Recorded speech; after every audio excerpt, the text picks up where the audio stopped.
Let's get into our first deep dive discussion. Protein guidelines are keeping you weak. So as the name suggests, we'll take a look at what those guidelines are, put them in some context, and also how that applies to many people that maybe have training goals and so on that will be here. So maybe the best place to start, and again, I'll return to you, Professor Phillips, to set us up for this. When we mention protein recommendations, can you maybe mention what exactly are they and give us some context around where these numbers come from?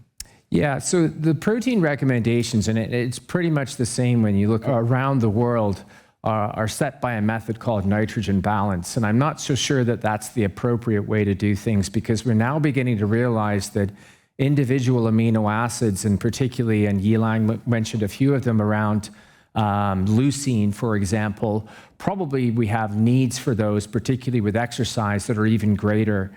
So the recommendation of 0.8 grams per kilo per day, which reoccurs just about everywhere in the world, is for the most part a deficiency prevention threshold. So we're talking about optimization, which is a much more difficult thing to grasp.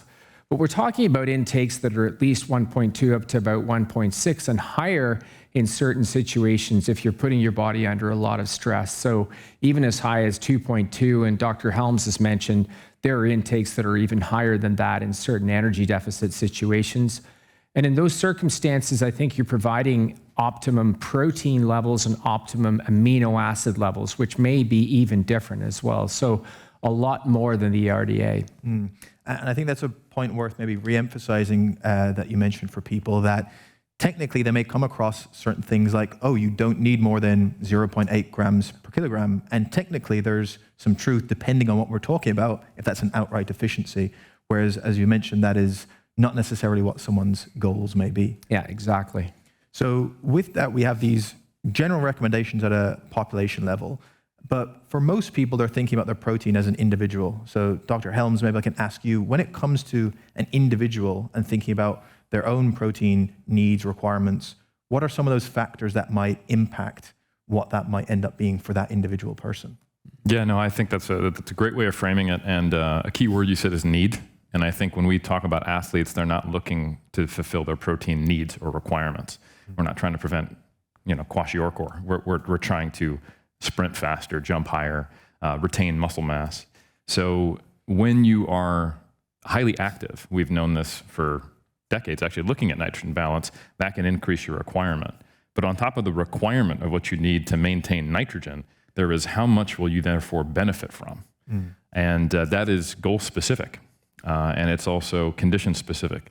So something that's been relatively well established now, there's a recent meta-regression that we were looking at, is that the amount of protein which seems to optimize fat-free mass retention and even potential gain in an energy deficit is higher than the amount that will optimize fat-free mass gain when you're in a surplus or a maintenance. So as Dr. Phillips mentioned, that level is, we haven't found a threshold yet. There probably is one, but right now we see a linear relationship with protein. So you should eat as much as you possibly can, and it must be Optimum Nutrition branded.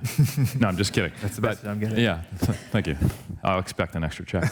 No, but in all seriousness, there are practical issues when you go really, really high. So one thing we need to discuss is the scientific understanding of a relationship is not the same thing as a practical recommendation. But on top of higher activity levels, and on top of being in an energy deficit driving up your protein, what you'll benefit from, additionally, there seems to be a leanness factor. So the leaner you are, the more you rely on other substrates. When you look at putting a person with obesity through a total starvation diet, they respond differently. They will have a lot more utilization of adipose tissue because they have enough of it, or body fat. But when you have a very, very lean person, you see leucine oxidation rates go up. You see gluconeogenesis go up, converting proteins to other energy sources. And that's basically what you're seeing from a metabolic perspective in the acute short term that leads to muscle loss long term. So the leaner you are, the more active you are, and then if you're in an energy deficit, and potentially the size of the energy deficit, the more you may need protein. But it's more nuanced than that, which we'll get into. We will certainly get into that. So far we've said we have these general recommendations. Some can relate to avoiding deficiency or for health purposes. Then we might have a different range for maximizing, let's say, muscle recovery. But even within that, individual factors can influence what someone's individual intake may be optimized at, which we'll certainly get to. For now, I wanted to turn to you Liang, and with your experience within China specifically, how is high protein diets currently viewed there, not only within sports nutrition, but more broadly within public health?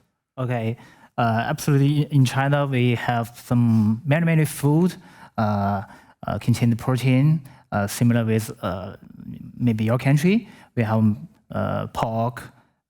China people like pork, and beef, chicken, poultry, and seafood, many canned seafood, and dairy. But I don't think dairy food products in China are very popular because the traditional Chinese food don't have dairy products. And we have soy product. So the soy product is very popular in China. And in China, I think nowadays, most Chinese people can meet their basic protein needs. According to the recommendation of Chinese Nutrition Society, the recommendation is for female is 55 grams per day, and for male is 65 grams per day. Most of Chinese people can meet. But we also have some differences. First is the protein source. Most, maybe 40 to 50% of the protein intake comes from plant protein. So it's not very good for their body, not enough. And another situation is, China's development is not equal. East China and West China is not equal. If you living in the coastal cities, East China, most people can meet their protein intake, no problem. But in western provinces in China, especially some rural area, the people maybe cannot meet. And I think for some elder people, maybe their tooth is not healthy enough, so maybe the protein intake not good. And for some sports people, they don't know how to consume good protein. For example, when I communicate with my athletes or communicate with Chinese people don't know what kind of meat contain protein. They don't care about it, and they also don't know it. For example, Chinese people like pork belly. We know it have many fat inside, and they think I ate pork belly, it's taking protein, so it's a mistake. Right. And many other situations. And another is the cooking method. I think also very important. There's a dish, a cuisine named sweet and sour chicken. You like it? If a chicken use this cooking method, you use corn starch and flour to put into the oil to fry, it will add many fat inside. But if you use a steam or baked cooking method to cook the chicken, less fat. So the cooking method also can influence the nutrients of the food.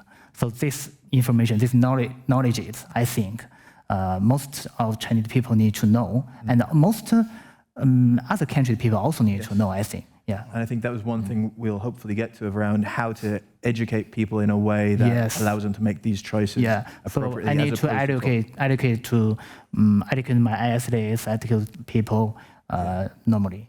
Yes, and translating some of these numbers into practicality, hopefully of which we'll be helping out.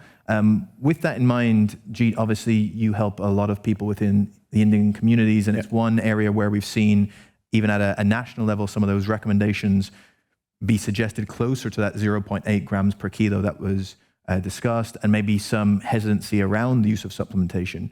Can you maybe give people an insight into the situation there, and then also how you try and talk to your audience and clients about how to put this in some context? Yes, absolutely right. We've been discussing the exact protein requirements which are, given by these guidelines, from government. Of course, 0.83 grams per kg is, again, it's a limit which is given by the government. But I always feel that in India, it's really hard for people to get protein from their diet. And there's a misconception about the supplements as well that we'll discuss later.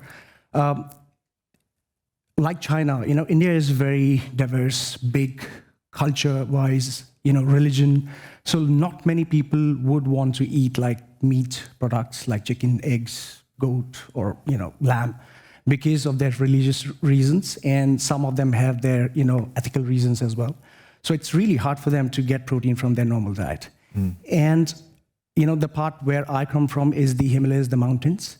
It's all right for me to get the protein from the diet, but if you go to, let's say, Gujarat or some of the different areas of regions of India, people do not eat enough protein through their diet. They are highly carb-based, grain-based food, and it's all carbs. And dairy is there. Yes, they drink milk, curd, yogurts, but it's not enough to get the right amount of high-quality protein. So that's one thing. When it comes to supplementation, yes, there is a lot of misconceptions people have there that whey protein is some sort of drug. They call it dabba. Dabba means like it's a box protein. It's something which they don't know about. So it's very confusing. And I started 2015 my YouTube channel, and that was the one thing which I wanted to clear, that hey, this is supplement, this is food you need, and you have the deficiency of protein in your diet. You have to have whey protein. And yeah, my job is to like make things simpler for people. Yes, there are experts here, talking about science, like how and what. But I personally feel that if someone is thirsty, we should give them water and not explain what is H2O. So yeah, so that's what I feel, and I'm trying to make things simpler for the Indian audience. Great, and I'll certainly return a bit later in our discussion about some of that confusion that is there and how you address that. Professor Phillips, if I can return to you, we've talked about these lower ends or where we start to get into optimization. And in your answer, you mentioned that we can sometimes have this fear about what ends up being too much. And this is something that we see all around the place. So is there something as too much or too high of an intake in that it would cause specific negative health outcomes? Yeah, I mean, I think that the too much stuff sort of really comes around, and when you boil it down to kidney failure, protein is going to cause your kidneys to fail. And I think, as Dr. Helms mentioned, we've got long-term data on that now, and there's no adverse consequences if you're a healthy individual to consuming protein intakes in the range that all of us have recommended here. So I think that we can put that one to rest. The other one is that, somehow protein is going to cause your bones to become soft, and you're going to increase your risk for fractures. And again, once you've dialed in your calcium intake and your vitamin D intake, then protein actually becomes a bone supportive nutrient. So, and again, combine that with some loading, you're probably giving your bone all of the nutrients it needs to be at its optimal strength. And then the last one, and sort of more recently, people have talked about protein and actually reducing your age span or your longevity. And again, when we look at human trials, and so we have to move away from where a lot of people get their data from, which would be mice and fruit flies, then to people, there's no long-term data that actually suggests, even by association, that protein is going to shorten your lifespan. So there's a lot of other things you should do to lengthen your lifespan, but protein isn't really one that you'd have to worry about. So with these high-protein diets, and again, as we clarify, we're talking in the context of healthy adults here, and there's some clinical indications where high-protein intakes would be an issue. But in a normal, healthy adult population, very high intakes aren't going to cause those really negative outcomes that sometimes there's fear about. However, Dr. Helms, you mentioned that while there might not be harms, there could be some practical reasons why we wouldn't just say, well, if I want to recover and build more muscle, let's just put my protein as high as possible. There's maybe some practical downsides when it comes to how we might construct our diet. Could you maybe speak to some of those? Yeah, it comes down to opportunity cost. And like Jeet was saying, the science can sometimes get our analytical brain to narrow on a very, very specific number, and that's optimal. And athletes love to run with that, especially bodybuilders and weight class restricted strength athletes like weightlifters, powerlifters, people I work with. So in a practical sense, I have to not only educate my athletes about the data, but also interpret it and what does it mean. And especially if they're dieting, if they're trying to make a weight class, or if they're trying to get in really, really lean condition to be competitive, they're on an energy deficit, which means they have a budget. So for every unit of increase in protein, that energy has to come from somewhere. And there is a theoretical point where it's got to come from fat or carbs going lower to the point where that has a negative impact on training or recovery or health, potentially. Right. So it is essentially trying to not throw the baby out with the bathwater. And in research, we isolate the relationship between variables. We either do that in, say, a meta-regression, like I mentioned earlier, statistically, or we do it in the study design. So we're looking at the independent effect of something, and some of that doesn't come across. So if an athlete is trying to get up to 3 grams per kilogram of protein, and that might even be on paper potentially better, but now they're only taking in 80 grams of carbohydrate and they have a leg day, that's probably not going to go well. You know? Yeah. So it just comes down to not forgetting kind of the big picture holistic approach, because we don't eat macros. Right. We don't eat grams of protein. We have meals. And I think we need to really understand that there is a bit of a disconnect, as Jeet was saying, from quantitative sports nutrition to the actual practice of working with athletes and helping them understand what their nutrition should look like on a day-to-day basis. So there is a range, let's say, where someone would get best bang for their buck in terms of recovery and all the other things that they're looking for. And going beyond that isn't necessarily harmful, but would mean maybe they would end up consuming less carbohydrate that would have some benefit, or less dietary fat that would give them more flexibility in their food choices, and so on. So there's a real practical element to that. You, Liang, if I return to you, when it comes to the athletes you've worked with across the Olympic sports that you have, how do you go about that process of determining for those athletes what they might require in terms of their protein and some of the conversations that would follow? Yes. In the daily time, I usually do this work. First, I will measure them, the different training days. For example, the hard training days, the medium training days, and the easy or rest days, how many calories they burned. And I calculate their protein needs in the different training days. And then I will give them a sample. All our athletes are eating in a buffet dining hall, so they can pick up what they want. We have a common plate, have different portions. The bigger one, I recommend them to take carbohydrate food. And 2 small ones, I tell them you need to pick up protein food. One is red protein, another is white protein. Especially for girls, they need to pick up more red protein. And the medium one, I suggest them to take vegetables or fruits, and another bowl, maybe milk or some other beverage, whatever. According to the plate, they can meet their protein needs every day. For girls, maybe the protein, you don't need to pick up too much. And for boys, you can put on the plate to more protein food on side. So use this plate, they can meet their protein intake. I think it's a very, very good method for them. And we also do the body composition test for them every 15 days. And according to the date from the body composition, I can analyze their chains, the body mass, muscle mass, body weight, muscle mass, body fat percent, and other details. If I found that they have some body fat percent, the trend is higher, I will help them to adjust their diet. If their muscle mass lost, I also will help them. So use this method, I can measure and determine their protein intake, whether enough. Fantastic. Jeet, I wanted to return to a point you made earlier about the confusion that's not only sometimes when people are seeking information, but also for those here who are maybe coaches or educators that are looking to pass on educational information the way that you do. Can you maybe speak to that process you said of taking how we can translate some of these ideas we've discussed into something that's useful when it comes to, say, protein recommendations that makes it make sense for someone's audience? Yeah, I think, it needs to be told in such a manner which is easy for everybody to understand.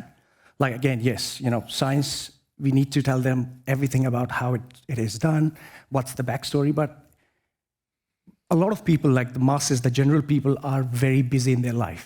So they need like, simple answers, like, do this, I will get this. So that's how they're looking for. And the way I think that it needs to be told or advised or, to create awareness is to sort of, start adding these sort of small classes in the schools from the beginning.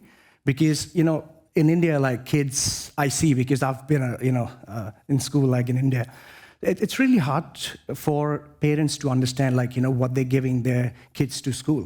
It's just a roti, like, with some sort of, sabji, which is like just vegetables. So there's no protein there. So we need to educate the schools to actually add this in their curriculum, to educate the kids there that what they have to eat in order to get certain amount of protein. And for the people, those who are there in jobs or colleges, I think the best medium is social media, right? Everybody is on YouTube, people watching reels and stuff. So I think we need more, content creators back in India, those who can create content in a very simpler manner so that everybody can understand. So that's how I think, it should be done. Yeah. So maybe to start wrapping up this first mini segment that we've had here, I'm going to turn to each of you, and maybe with about 20 seconds or so, if you could give us your kind of key takeaway or something you'd like to leave people with from what we've discussed. And maybe Professor Phillips, I'll start with you. A key takeaway for people from what we've discussed so far. Sure. The key takeaway has to be that the RDA, the recommended dietary allowance, recommended nutrient intake, goes by various names, is a minimum. And the design of all of those studies was to offset deficiency. And so moving more towards what can we do to optimize our outcomes for athletes and just regular individuals, you're going to need at least 1.2 to 1.6, or maybe higher if you're trying to lose a little bit of weight, grams of protein per kilogram body weight per day. Fantastic. Liang. I want to say not every protein, not all protein is the same. Everyone needs, according to our body or the individual problem, to choose the right protein we need. And if we need to choose protein, we also need to care about the cooking method. The right cooking method can bring us more good protein for us. Yeah. Great. Jeet Selal. Yes, I think, the one thing which I could advise or, let people know that keep it simple. Don't stress, don't make it complicated, start working, act. And, if you're training, you need to eat protein, simple. You need to eat some sort of good carbs. That's it. Sleep, recover, that's all you have to do. Fantastic. And Dr. Helms? Yeah, this is something that just for the practitioners, the coaches, don't just go straight to maybe the recommendations that are from the science. Start with where is the person and how do you move them incrementally towards something more reasonable. If they are at 0.7, 0.8, and you go, oh, well, they want a diet and I heard I should be around 2 grams per kilogram, you're creating a very high barrier to entry. You're creating a lot of friction, and it seems impossible for someone to more than double their intake. So sit down with them and talk about how do we get you up to 1.2, 1.3, because that will be a pretty large benefit. And just remember that it's not just black or white, optimal, non-optimal, that you're moving incrementally towards this through behavior change and habit change, which is what your job is as a coach, not to just tell someone, do this or nothing. Fantastic. So with that, if we get a round of applause for our experts, and you can feel free to take your seats. Thank you.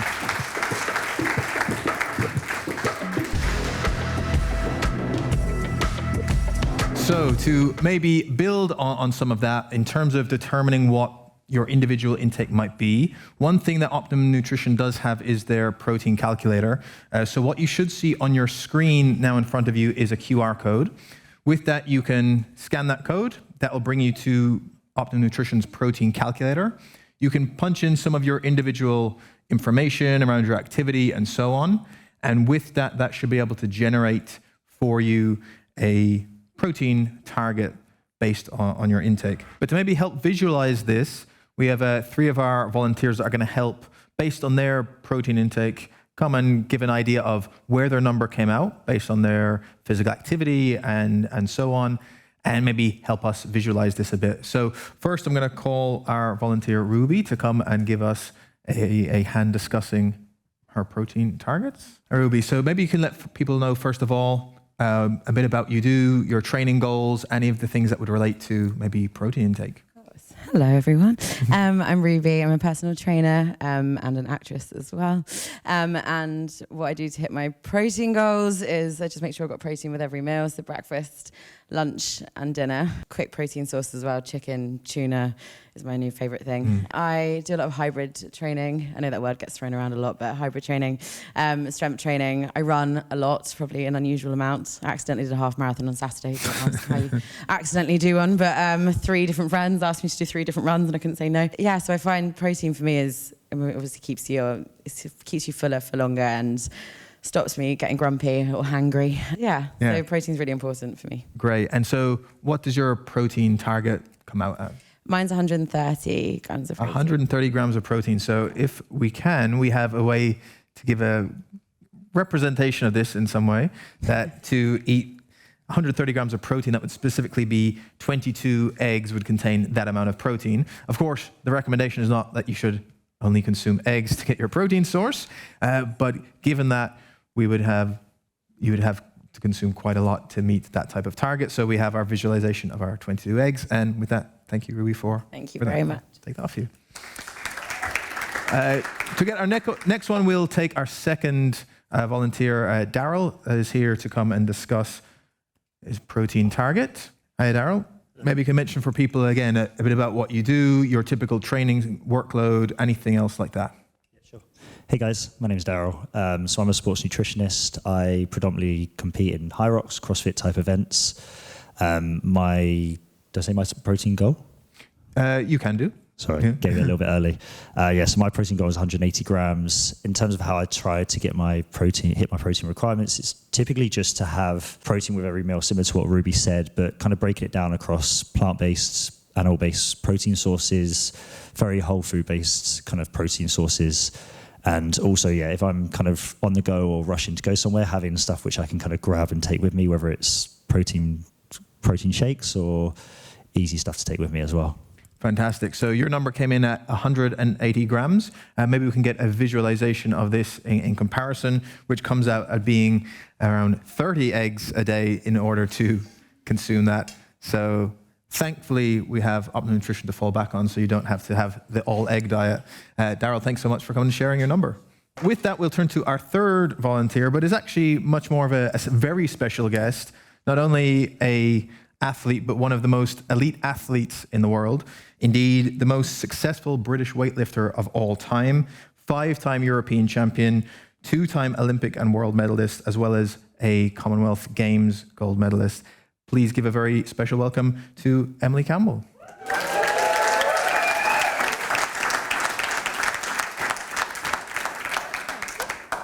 Hi, Emily. Hi. Can you maybe first of all give people a bit of an idea about your training schedule, what that looks like, how much that workload you have to do across different type of training? Yeah, absolutely. I probably do around 6 sessions. It's literally in the gym all the time, lifting weights over and over again. And then I also do active recovery, like so reformer Pilates. I use quite a lot. And then obviously you have kind of your walks and your wholesome stuff to just when you're not in the gym. So it is pretty full on. And yeah, like I said, it's just kind of lifting heavy weights over and over again. Fantastic. Underselling yourself a bit on that one. But let's turn to then on the diet side. First with your protein, maybe let people know, what does your protein intake come out at? So the calculator came out at me at 248 grams. 248 grams, if we can get our visualization for that, coming in around 40 eggs per day. But as we noted, thankfully, that is not what you have to do as an elite athlete. In order to hit your protein targets, can you give people an idea of how you go about that through your diet and supplementation? Yeah, absolutely. I'm not really picky when it comes to like eating a lot of protein. So I eat all meats, all fishes, all seafood, but then also a lot from dairy as well. So things like cottage cheese, Greek yogurt, things like that. And then again, like on the go stuff. So for me, it's really, really important that as soon as I finish training within that half an hour window, that I make sure I get some protein and carbs straight in. So things like beef jerky. Again, I got my elite little combo is cottage cheese and sweet chili rice crackers. Thank you later.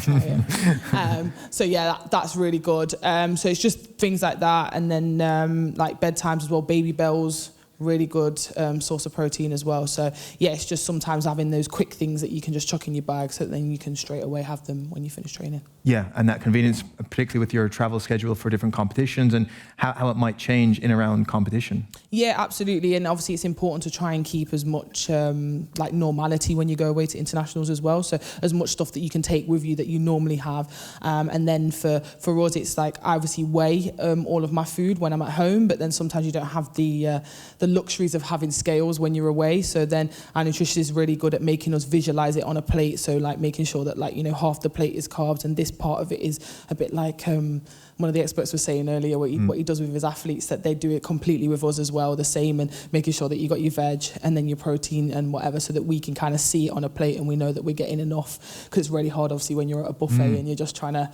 you know, get the things on the plate, and you want to make sure that you've got the right things. Right. So yeah, that's a really good way of like kind of visualizing that and making sure that you've got enough, and you're sticking to all the hard work that you've done into the build up. Yeah, fantastic. With that, thank you for sharing all that with us. Thank you.